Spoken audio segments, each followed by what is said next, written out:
¿Cómo le va? Bienvenidos. Benjamín Pasos, Rincón, ¿cómo estás, doctor? Muy bien, aquí contento por tu invitación. Bienvenidos, Copeo. No, hombre, al contrario. Me llamó la atención la última, bueno, ya penúltima de tus participaciones en los medios, en tus canales, en tus portales, pero quería incorporar el tema porque tiene que ver con lo que Escopeo normalmente trabaja, que es cuestiones políticas, cuestiones electorales, cuestiones que tienen que ver con información en general referida a los temas nacionales y la pobreza y la movilidad social. Así es el título del escrito al que quiero referirme en principio. Híjole, me llamó la atención, también nos están engañando en ese sentido, ¿no? O sea, hay más pobres de los que dice el gobierno que había. Pues, si hablamos en sumas, ya sea porcentajes o sumas totales, la realidad es que la pobreza en México, a partir de 2018, ha sufrido cambios, tanto en su definición como en su medición. Ujú. Uno de los cambios trascendentales en los que la academia y muchos colaboradores y maestros míos coincidimos es en que uno de los, yo creo, o lo considero así, uno de los errores de esta administración es la desaparición del Coneval. La desaparición del Coneval, Del Coneval, el Consejo Nacional de Evaluación de la Política de Desarrollo Social, claro. que ahora, si bien Dicen que lo que no se mide lo que no se mide no se puede mejorar. no se mejora, no se puede criticar, no puede pues percibir bien, ¿no? Sí, claro, y la columna a la que hace referencia es una investigación que hacen 2 importantes investigadores aquí en México, donde precisamente hacen una recopilación de los 75 años de medición de la pobreza, retos y perspectivas, donde hablan de pobreza y movilidad social, Ujú. que si bien van de la mano, son aspectos muy distintos. La pobreza va muy de la mano con la desigualdad, y la desigualdad yo creo que es la mamá de la movilidad social. Claro. Y si nos referimos a el último reporte de pobreza del 2024 de el INEGI, que es ya ahora la entidad que adopta la medición de la pobreza, el CEI, que es un centro de estudios, Espinosa Iglesias de México, que se encarga de temas de movilidad social, el último reporte del 2024, si lo vieras, Veracruz está en el cuarto de los últimos lugares en movilidad social. Y si me preguntas qué es la movilidad social, y para las personas que nos ¿Qué es puedan la ver, movilidad social? mira, la movilidad social, hay diferentes tipos y categorías. La más común que utilizamos para estudiar la desigualdad es la movilidad intrageneracional. Es decir, qué tanto cambia una posición del hogar de origen de una persona. Estas son mediciones a largo y mediano plazo. Es decir, son estudios de alrededor de 10 años Ok. para darnos cuenta qué tanto una persona logró mover su condición, o mejor dicho, mejorar su condición de vida de su hogar de origen, es decir, en comparación con sus padres. Sí, o sea, la mayoría será el que tiene que moverse, pues para andar buscando correteando la chuleta, como dicen por ahí, Sí, ¿no? y bueno, esa movilidad social, como bien lo menciono yo y lo recalco muy bien en mi columna, 7 de cada 10 mexicanos se quedan en el hogar de origen. O sea, el código postal de su nacimiento prácticamente es un ancla que ahí los mantiene. Si ellos no logran sobrepasar ese nivel, es porque las circunstancias, no tanto de su hogar, sino las circunstancias en donde se mueven, les impide aumentar su nivel de vida.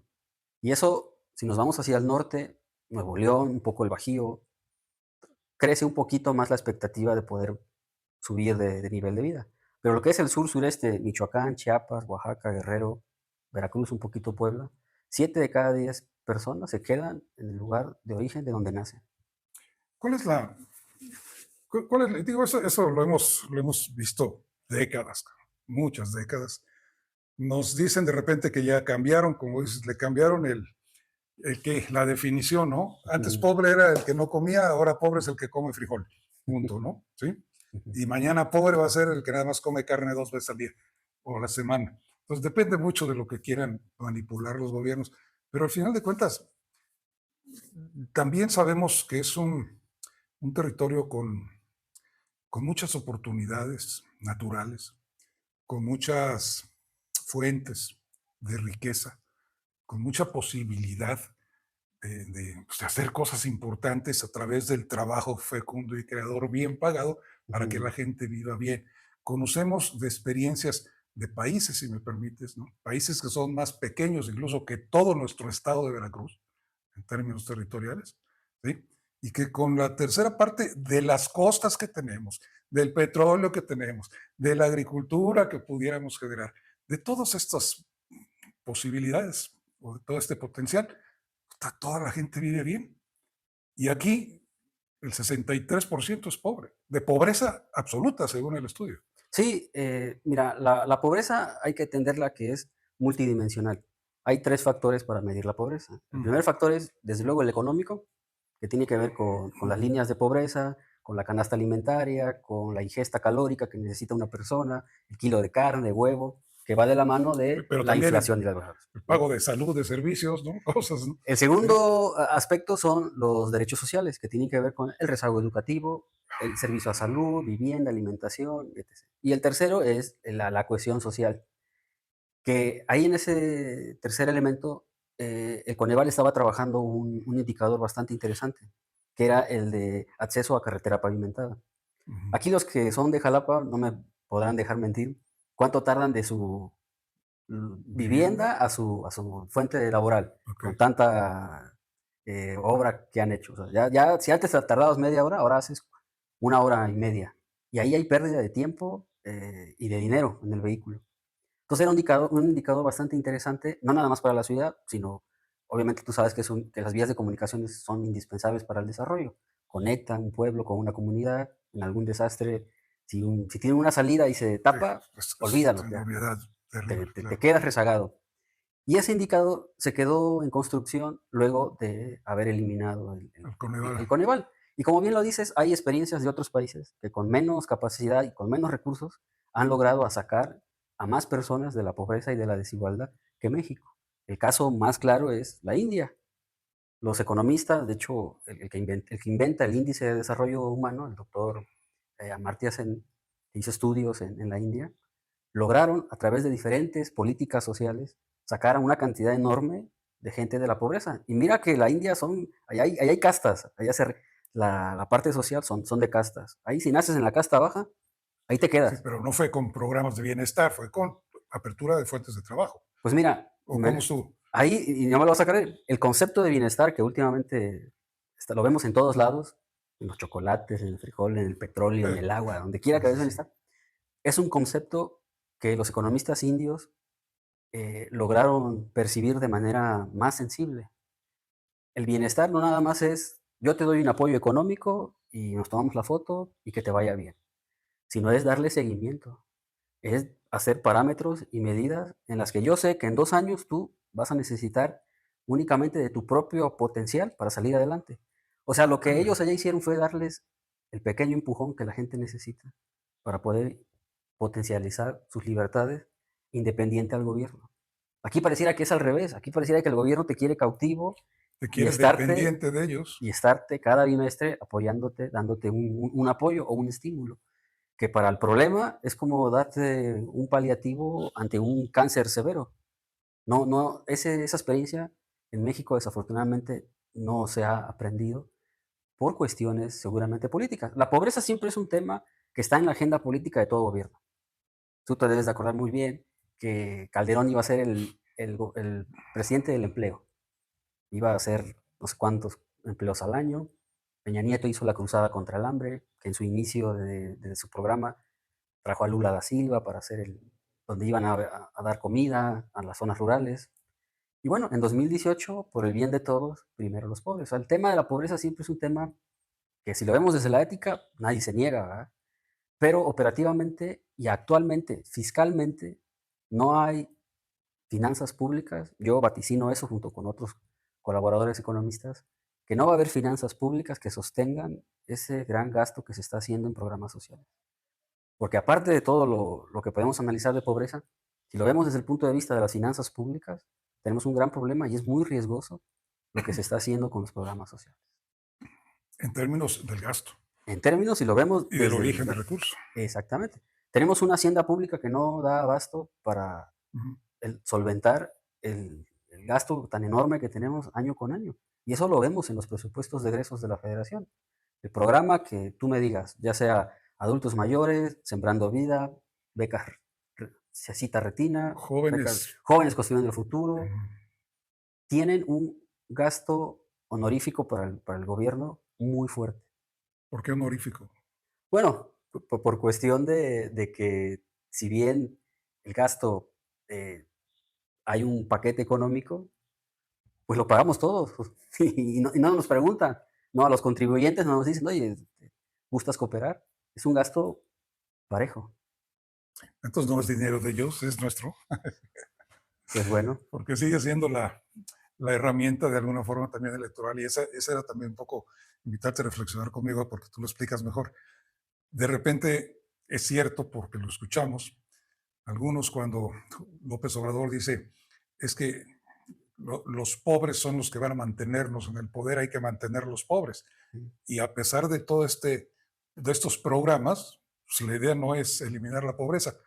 Y es cierto en términos ya científicos, en términos de los análisis que ustedes, los investigadores del área, realizan y las publicaciones oficiales, incluso al respecto, como esta de INEGI que refieres, pues es cierto. Ya ujú, llevamos, ¿qué? ¿10 años ya? ujú, 8 años. 8 años. 8 años de programa y no solamente no ha mejorado, ha disminuido la calidad de vida y ha aumentado el número de pobres respecto de estos índices que maneja el INEGI. Mira, como bien lo dices, ¿Es cierto eso? los programas sociales no es un invento exclusivo de este gobierno. No, para nada. Realmente los programas sociales modernos, como los conocemos actualmente, nacen en 1988 con el Programa Nacional de Solidaridad. En el 92 se crea la Y ese fue Secretaría, Salinas de Gortari. y ese fue Salinas. el casi innombrable, ¿no? Ajá. Fue Salinas quien inventa este nuevo esquema, porque previo al 88, desde luego que había pobreza. Y ya existían programas como la CONASUPO, el PRONADI, el SAM, el Sistema Alimentario Mexicano. Había distintos programas. Lo que Salinas hace es crea un solo esquema y luego se lo pasa en el 92 a la Secretaría de Desarrollo Social, que era la dependencia que se creó precisamente como herramienta o mecanismo de la Administración Pública Federal para implementar esos programas, porque antes cada dependencia tenía ciertos programas. El IMSS hacía los suyos, antes no se llamaba Secretaría de Economía, creo que se llamaba Secretaría de Industria y Desarrollo, también tenía un área. Y Salinas lo que hace en el 88 es modifica ese esquema, crea el programa de solidaridad y en el 92 ya crea la Secretaría de Desarrollo Social como encargada exclusivamente de operar esos programas. La sede Sol. La sede Sol, y a partir de ahí, en el 97-98 con Cedillo, se crea el primer programa de Progresa, después fue Oportunidades con Fox y Calderón, y luego Progresa. Y ya en el Y el sector 2000, salud tuvo también algunos programas muy interesantes al respecto, claro, ¿no? y bueno, a ver, ahorita lo que hemos estado viendo y lo que, de acuerdo a la literatura, lo dice que es un paradigma de la política social, es este cambio de programas focalizados a programas universales. La gente luego escucha, no, es que la pensión universal. ¿Por qué universal? Bueno, todos estos años operaban los programas sociales con un esquema de financiamiento que se les daba porque operaban con reglas de operación bastante claras. Y en esas reglas de operación había criterios de elegibilidad. Tú le dabas un programa a una persona previo a hacerle un estudio socioeconómico donde tú te cerciorabas de que esa persona necesitaba ese programa, Ujú. porque se mantenía en el umbral de pobreza, pero con la condición de que fuera a checarse, si era mujer y tenía un apoyo del sector salud, tenía que ir a hacerse chequeos de mastografías, los niños tenían que llevar la boleta, no tenían que faltar a clases de manera injustificada. O sea, había reglas de operación bastante claras, que eso hacía que la política de desarrollo social realmente atacara la problemática, que era que llegaran a las gentes que verdaderamente lo necesitaban. ¿Eran programas perfectos? Claro que no. Como todo programa, siempre tenían dificultades. ¿Y dónde? Pues a la hora de operar. ¿Por qué? Porque caían en el tema electoral. Eh, la gente de manera territorial, pues enseguida decía, yo sé qué colonia popular tiene necesidades y yo tengo ese padrón y yo veo cómo me muevo en esa zona, ¿no? que eso era una de las cosas negativas que tenía la parte de operar los programas sociales. Aquí yo fui muy crítico con los secretarios de Sedesol de aquí, los delegados de Sedesol, porque realmente eran operadores políticos del gobierno en turno. Claro. Y eso, desafortunadamente, en el 2018 no cambió. Si tú me dices, bueno, ¿cómo No, viste? al ¿No? contrario, ¿Qué personaje a partir del no 2018 solamente lo capitalizaron, lo mejoraron, cabrón.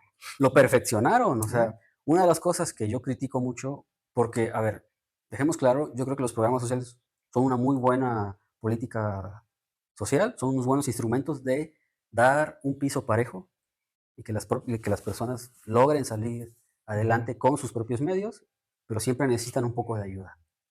Pero una ayuda, sí, no vamos, un programa convertirlos. emprendedores, aquel programa, digo, los de solidaridad, ¿no? O sea, yo te pongo la lana, el otro te pone el material, pero tú pones la mano de obra. O sea, de alguna forma te involucraba, Y eso que ¿no? menciona es lo que ahora dicen, hay que construir ciudadanía, hay que empoderar al ciudadano. ¿No? Al ciudadano lo empoderabas cuando participaba en una obra, cuando construía un aula. Entonces, ¿cuál es el objetivo? Vamos, no van a poder mantener esto 3 sexenios en términos económicos. En términos de ¿Para qué finanzas, quieren quedarse? en términos ¿No? de finanzas públicas, no, No. porque estamos viendo que recortan, meten la tijera por todos lados, ya han eliminado organismos autónomos, han hecho una austeridad republicana y simplemente no Y les han dejado alcanza. de hacer, han dejado de Y han invertir. dejado de hacer. ¿No? Todo el dinero que metían en inversión pública y en infraestructura, Se ven carreteras y se ven ahorita muchas cosas. está por los suelos. Y te decía, es un tema interesante porque se puede abordar desde lo económico, desde el derecho, desde la sociología, desde la ética, la pobreza. Pero si ya nos metemos a revisar los datos y los números, desafortunadamente el gobierno está operando con finanzas y números rojos. Porque no nada más es yo te doy el programa ¿Y no social. operaba así antes? Operaban bajo el esquema de focalizado, que te permitía jugar O un sea, había, poco. las reservas las tenía. La reserva las había. Ujú. Y tú jugabas con un margen Con presupuesto. medianamente Muy bien. sensible, pero podías tú tener un presupuesto para el próximo año. Ahorita se trabaja con toda la opacidad. No hay, por ejemplo, mira, el programa adultos mayores. No tenemos o no hay padrones confiables de cuántos adultos mayores están actualmente para el mes de agosto. ¿Cuántos hay? Y ya se retrasaron 3 días en salir a pagar. No sabemos si son en Veracruz. La última Mm. vez que pregunté a través de transparencia me dijeron, son 5 millones. Yo, ¿cómo si el padrón somos 7 millones y como adultos mayores somos 6? No puede ser. ¿De dónde sacan esas cifras? O sea, no tenemos padrones confiables para poder ver a cuánta persona le están dando ese dinero. No lo sabemos. Y mientras este gobierno trabaje bajo esa opacidad, pues no va a garantizar que realmente los números que dicen correspondan a los que son. Y pareciera que lo que se están acabando son esas reservas. Exactamente. Ese Es el colchón problema. que los gobiernos neoliberales, por así decirlo, en el lenguaje del Sí, sí, para que se oficialismo, entienda, sí. se lo acabaron, Ya se lo acabaron. ya se lo Es acabaron. un hecho. Es un hecho que ya se lo acabaron. Y la verdad es de que no sabemos si el próximo año vayan a tener la capacidad para poder cubrir todos los programas. Ya no. Y luego ver el 30, como nos va en el 2030, El 2030, que también es electoral que también es y que va a electoral. requerir recursos pues, para eso, ¿no? Para ganar una elección, si es que va a haber elecciones. Si es que ¿No? va, a ver, yo, como tú viste si leíste mi artículo, Ujú. trato de ser lo más objetivo y lo más Y académicamente muy posible. pragmático te ves también en ese Sí, sentido, ¿no? claro, Sí. de, yo entiendo que estos son temas que a mucha gente le interesan porque lo ven en la calle. Yo una de las críticas que le hago a este gobierno es precisamente, y yo lo tengo en una investigación que hice, donde el propio presidente lo dice en una mañanera, los, con los pobres se va a la segura. Cuando se trate, y lo estoy citando literal, cuando se trate de defender la transformación, se cuenta con ellos. No así Claro. con la clase media. Después ya le cambió, quiso hacer un comparativo con Madero cuando llamó a la revolución y todo, porque vio que yo creo que se le salió. Pero ahí está en la mañanera. Y eso que tú dices de, bueno, es que los pobres, ese es el alma y el espíritu de los programas de bienestar. Y tú me dices, o yo te Pero pregunto, mira, más que de los programas, perdón, no quiero, no es un intento por corregirte, sino es por reubicarlo otra vez. Es un intento, no solo los programas de bienestar, sino del tipo de gobierno que se está construyendo. ¿Me Exacto. explico? O sea, a mí me interesa la permanencia en el poder a como de lugar para seguir transformando la Constitución y las leyes Ujú. a lo que requerimos para que los pobres entonces estén tranquilos y satisfechos aquí. Porque ahorita hay mucho más insatisfechos que satisfechos. Desde Hay luego. mucho más críticos que gente tranquila, ¿no? Mm. Ya empezaron más los reclamos que los aplausos, ¿sí? Y está basado en que los programas de bienestar, en la forma en que están siendo trabajados desde hace 8 años, no están superando el problema. Si No, no, están 3 millones de veracruzanos salieron de la pobreza hace 2 años y nos dijeron que ¿por qué? Pues porque se repartieron 3 millones de credenciales del bienestar. O sea, realmente sacaron de la pobreza a la gente con una credencial del bienestar y con un depósito cada 2 meses. No, la realidad es que no. no, no, no. Yo, qué bueno que lo comentas y lo mencionas, porque yo también escuché esa afirmación. ¿Sí? Y bueno, yo le pediría a la persona responsable aquí en Veracruz, ya sea la Secretaría del Bienestar o el delegado en turno, que muestre una evidencia, un paper, algún estudio medianamente serio, donde verdaderamente se vincule la causalidad de programas sociales, pobreza y reducción, gracias a los programas sociales. El problema es que se ha convertido en el lenguaje político que la solución para todo es una beca. Yo te doy la tarjeta del bienestar y con eso. Y la realidad es de que no, si bien ayudas de momento, es un paliativo, digámoslo así, la realidad es de que la pobreza no es nada más la transferencia, porque es multidimensional. Hay personas que te pueden decir, sí, yo ya recibo, pero mi piso sigue siendo de madera. Yo no tengo acceso a agua potable. Yo no estoy conectado al drenaje. Sí, recibo cada bimestre 9,000 pesos yo y mi esposa. Sí, pero no tengo acceso a salud. ¿Y eso que me dan? Me lo gasto en medicamentos. Ese es otro tema que va aunado a la pobreza. No es posible que tengamos un sistema de salud como el que tenemos cuando se destruyó el Seguro Popular, que se creó el INSABI, y después el propio gobierno destruyó el INSABI y creó el IMSS Bienestar, donde se ha dejado de desatender y de expedir recetas.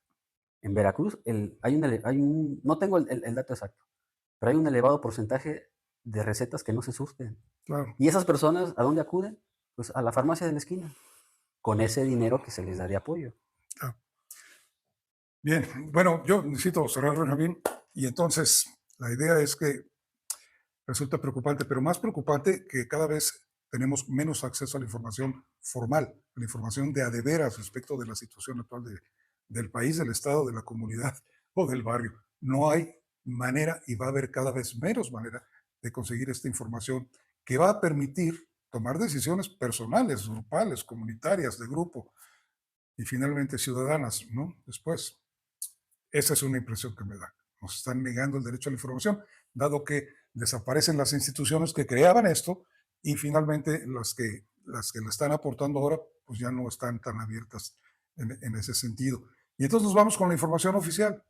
Y la información oficial nunca nos va a dar este acceso a la realidad. No sé si tuviste oportunidad hoy de ver la mañanera. Hoy estaban hablando del daño que causan no los celulares per se, sino las redes sociales, las plataformas a los niños. Y para explicarlo, porque lo ha dicho 40 veces la presidenta y lo va a decir 200 más, pero para explicarlo y que quede claro, invitó a 2 expertos. Yo nunca he visto a ustedes, los expertos, en la mañanera hablando de la pobreza. Realmente no. Qué bueno que estás en Escopo, entonces. No, pero pues al contrario, gracias por la invitación. Te agradezco mucho. ¿Dónde te vemos? ¿Dónde nos enteramos? Sé que tienes un canal también. Sí, bueno, estoy incursionando actualmente en redes sociales. Ujú. Aparezco como Métricas Políticas. Métricas, ese es el Estoy, nombre de la columna. así Ujú. está el nombre está en YouTube, está en Spotify, está en TikTok. Y bueno, en algunos medios como el que tú me haces favor como de darme amplitud a mis columnas. Y bueno, ahí me pueden encontrar. Y en mi página de Facebook como Benjamín Pasos Rincón. Y bueno, sí es cierto, aquí en Escopeo, en Acrópolis, en varios más. Qué bueno, ha tenido buena acogida, porque es muy importante tener acceso a información bien presentada y que, bueno, pues nos muestren la realidad. Está preocupante el futuro inmediato, doctor. Claro, es preocupante, pero bueno, aquí estamos para precisamente ir advirtiendo al gobierno lo que se puede venir en un futuro, y al ciudadano que siga reflexionando y analizando, porque bien, lo último que comentaste me pareció maravilloso. Vamos en un retroceso en los derechos, no solo de acceso a la información, a la salud, a la educación. Vamos hacia atrás como los cangrejos. Gracias, doctor. Hombre, al contrario. Continuamos.